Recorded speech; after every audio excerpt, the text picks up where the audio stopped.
Do you really have to kill the baby first, my lord? Things could go wrong. Byron, who was very offended by her words, wrinkled his face and responded in a dry voice. Are you spitting on my words right now? I'm sorry, my lord. But if you know you're sorry, shut up and tell that woman. Byron interrupted Cloud when he was about to protest. It was unpleasant. She had recently let Cloud loose a little, and he lost his mind and started talking back to her, which really bothered her. Despite this blatant display of displeasure, Cloud remained silent, staring at Byron without a word of apology. His gaze seemed almost defiant. But it was only for a moment. Cloud, his face now submissive, spoke in a loyal voice. Yes, my lord. I will do that. Byron waved his hand, still looking displeased. He motioned for Cloud to leave quickly, as he didn't want to see him. Cloud left Byron's room without any expression on his face. There was no reason to be disappointed. Arguing would only exhaust him, and he would not be able to persuade Byron. But I still wanted to do something for that girl. Cloud sighed as he remembered the last image of Isla, returning to his parents' embrace. The image of her expression, shocked by the order to kill Noah Weishafen, lingered in his mind. With the curse still on Isla, he worried how they would get through this predicament. I'm a bastard who has no right to care about that girl like that. He smiled self-deprecatingly and wiped his face. Have a good trip, miss. Yes, Lisa. You should also rest at home. And don't forget to say hello to your parents. Isla exchanged a friendly greeting with Lisa. Today he left for the Weishafen estate. It was too much to take two maids on such a long and arduous trip, so Lisa decided to take a short vacation and visit her hometown, while Isla returned from her trip north. Laura looked at her angrily. She was arrogant, believing that her choice as Isla's servant on her journey was proof of her superiority over Lisa. Of course, it wasn't like that. It was obvious that trying to push Laura away would arouse Byron's suspicions, so Isla decided to take her with him. Isla stared at her in silence. It wasn't nice to see her so conceited over such trivial matters, but perhaps this trip would be her last. Because soon he could break the damn curse that had been placed on his body. Come here, Isla. Ophelia, who had come out to see Isla off, opened her arms and called out to her daughter. I couldn't accompany Isla on this trip. The Weishafen estate was too cold for her young son, who was not yet a year old, and she felt uncomfortable leaving Noah behind. There was no other way. Isla fell into her mother's arms. It hadn't been long since they had finally reunited, and now they had to part ways again. Although it was only a brief separation, the pain was unwavering. My daughter, I'm going to miss you very much. What should I do? I'll be back soon, mother. By then, when she returned home, the curse that had been chaining her would be gone, and she would be free. Yes, take care of your health. Understood? Ophelia said, rubbing her face against her daughter's delicate cheek. Isla breathed in her mother's sweet scent again and nodded. Yes, mother. Looking around, he saw Isidore also saying goodbye to his daughters. This trip was meant to break Isla's curse, so naturally, she had agreed to join them. Of course, he told his two daughters, who were unaware of the situation, that he was going to search for the magical relics of the ancients in the Weishafen territory. Have a good trip, father. Yes, I'll be right back. Although it wasn't as heartbreaking as Isla and Ophelia's, it was still a rather affectionate greeting between father and daughter, and now it was time to leave. Isla mounted. This time, he had decided to travel by horse, not by carriage. Some looked at her with concern because she had barely started riding, but in reality, she liked horses much more than carriages.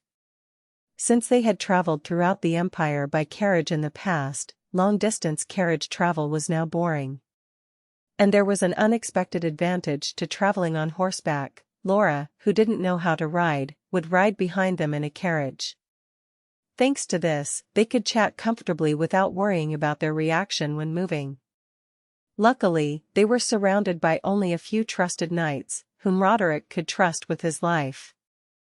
The ritual to lift your curse will take quite some time, and I wonder what I will do with that girl in the meantime. Roderick spoke softly, following Isla's rhythm. Wouldn't it be strange if he went somewhere other than home and tried to separate Laura? Although the curse was supposed to be lifted soon, it was dangerous to arouse Laura's suspicions when they didn't. Even know how she contacted Byron. How about this? Isla asked, deep in thought for a moment. It was the method he had used on the trip to meet Winfred. I'm going to put Laura to sleep with sleeping pills. I've used that method to distract her before. Sleeping pills. It's a good idea. She must be tired from the trip, so no wonder she falls asleep soundly. Roderick nodded and praised his opinion. It was a simple compliment, without pats on the head or exaggerated flattery. But Isla was very happy just from that. Before, he had never been able to express his opinions, and the idea of them being accepted and praised was unimaginable. So, let's speed things up a bit? As Roderick spurred his horse on, the beautiful horse with shiny black fur began to gallop quickly. In response, Isla also quickened her horse's pace. A surprisingly cool breeze blew past her and hit her face. Claude Edinburgh, a young knight of the proud Knights of Weishafen, was going through the most difficult time of his life. The Weishafen Knight's entrance exam was as difficult as reaching for the stars, and the competition was fierce. Even for vassals loyal to the Duke's family for generations, such as the Edinburgh family, the difficulty remained the same, as there were no special privileges.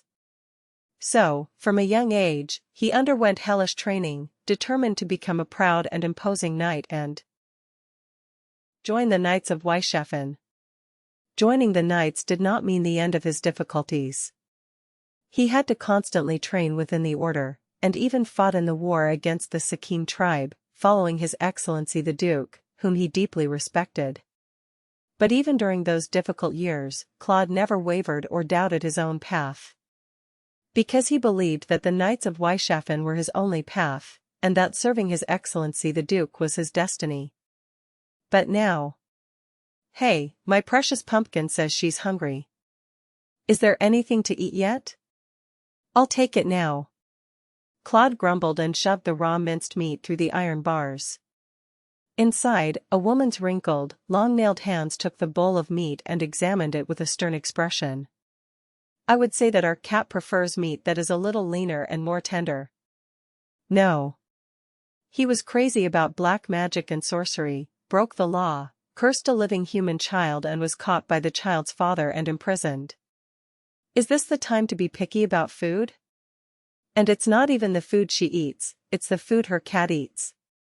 He was about to explode with anger, telling him to shut up and eat, but then he remembered Roderick's request and came to his senses.